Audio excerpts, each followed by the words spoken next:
attended Ball State University, where he played linebacker. He has been a high school coach, held assistant coaching positions at Grand Valley, Western, Toledo, Oregon State, and Michigan from 1995 to 2002. He left Michigan in 2002 to become the head coach at his alma mater, Ball State University. Took over a program that had not had a winning season since 1996. Turned the program around in 2008, led the team to the most wins in school history, finishing with a 12-1 record and the first appearance in the Associated Press Top 25. In December of 2008, he became the head coach at San Diego State University and led the team to the school's first 9-win season since 1971 and a victory over Navy in the 2010 Poinsettia Bowl. It is my pleasure and honor tonight to introduce the 19th head football coach at the University of Michigan, Mr. Brady Hoke.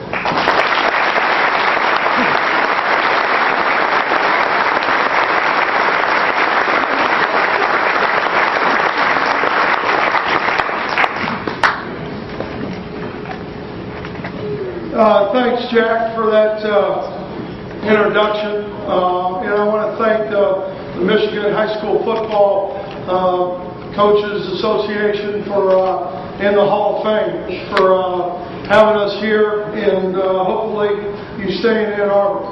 And so we can always do want to be a part of it.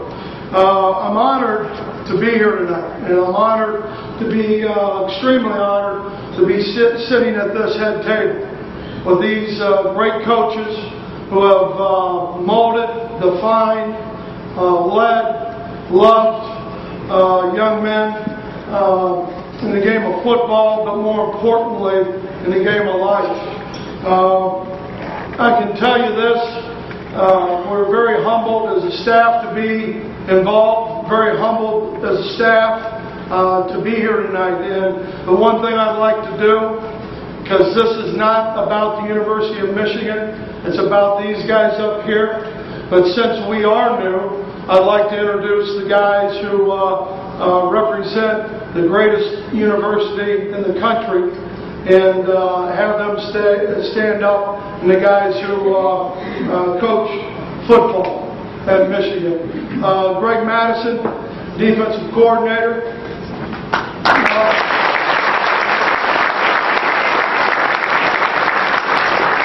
Al Borges, our offensive coordinator.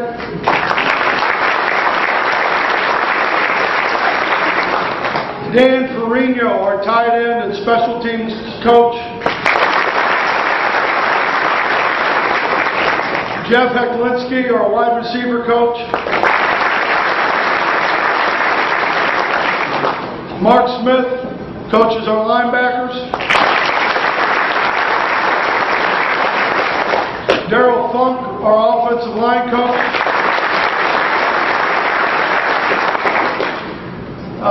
Jerry Montgomery, our defensive line coach. Kurt Mowry, our secondary coach.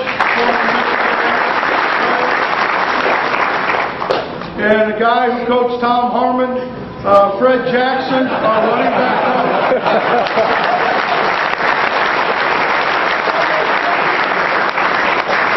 Guys, Bob Lopez is our Director of Football Operations. Chris Singletary, Director of Player Personnel. And our Assistant Athletic Director in charge of football, Mike Bowman. And, Mike used to wear other colors, and, then he found salvation. And Mike's father was a former player at the University of Michigan, and so Mike always had a love for Michigan. Tonight it's about celebrating these coaches and the careers of the guys up, the 14 men up here on this riser. And the one thing I can tell you is my path to coaching wasn't like these guys, but I think the end result of why you coach is very similar. And I was not going to coach football. I was going to be a Secret Service agent when I graduated from Ball State University. That was my goal. I was a criminal justice major. My brother John, who coaches the secondary for the Chicago Bears, he was the one who was always going to be the coach. I wasn't going to do that. Well, I got a job with the federal government as a federal probation and parole officer. Some people have thought that's been handy in the line of work I'm in now. But I had an opportunity to help a guy named Dave Tanner. And Dave was moving up from Florida, very successful high school coach in Florida, was moving back to Indiana where he was from. His mother was ill, wanted to take care of his mom, and takes a job at Yorktown High School. Now, I know a lot of people have been to Muncie, Indiana, right? Yeah, there's a couple. It's definitely a highlight. Well, Yorktown's a county school just north of Muncie. And Dave and I was married. I got married in college, which was a very good decision for me. For you young guys in here, I'm not saying that's a great decision for you. It was a good decision for me. And we can talk about that later. But so my wife Laura, we've been married now 32 years, and I married my best friend. He still is my best friend.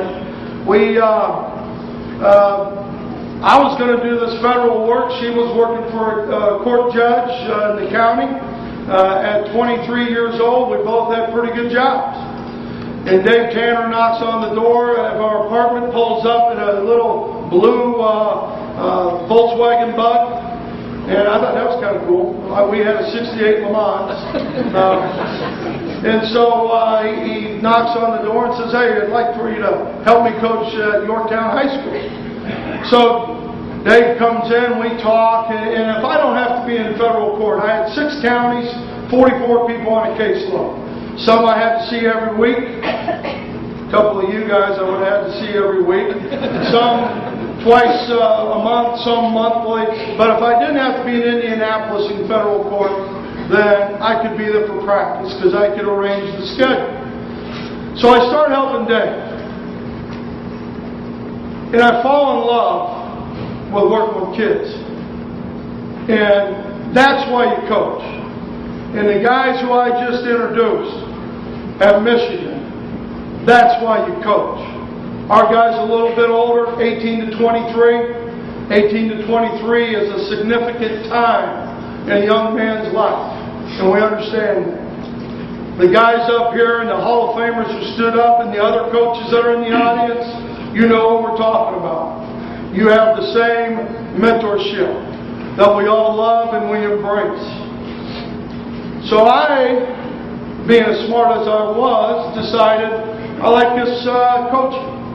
I like being with kids. And I like helping them out. And like mentoring them. So I quit my job. Wife wasn't really happy because I wouldn't make any money then when you quit a job. I found that out.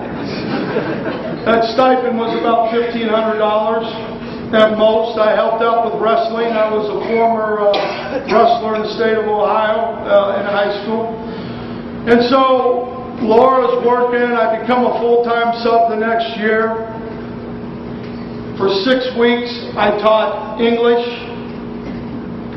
If you heard me speak before, sometimes I'll make up words.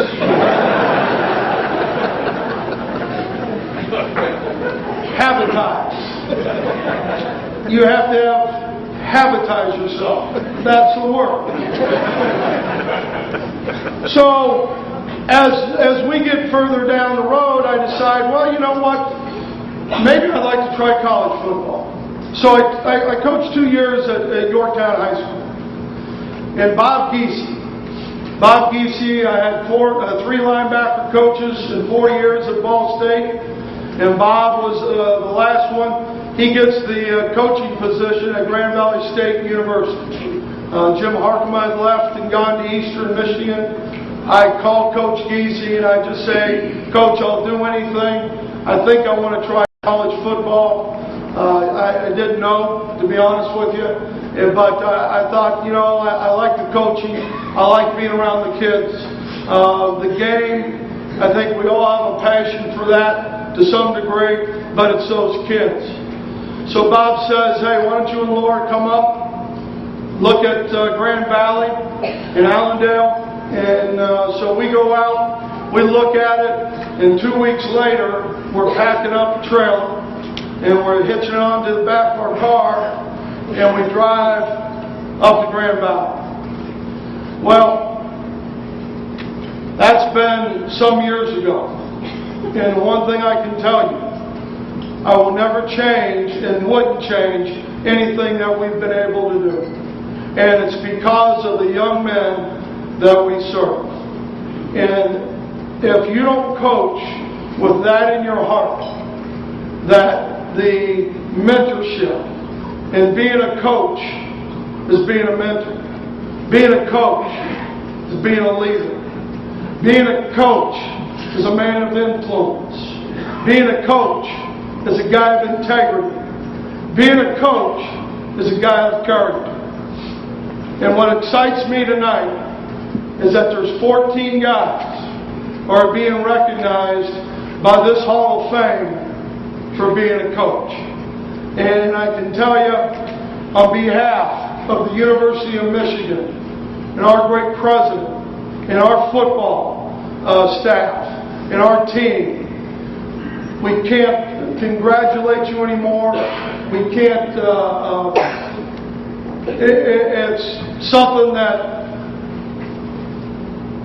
years of service, and Jack said it, at the end of the day, it's not the wins. We all want to win. But I can tell you one thing, you've all won up here tonight, and you've all won from what you've done. Thank you very much, and go blue. Thank you.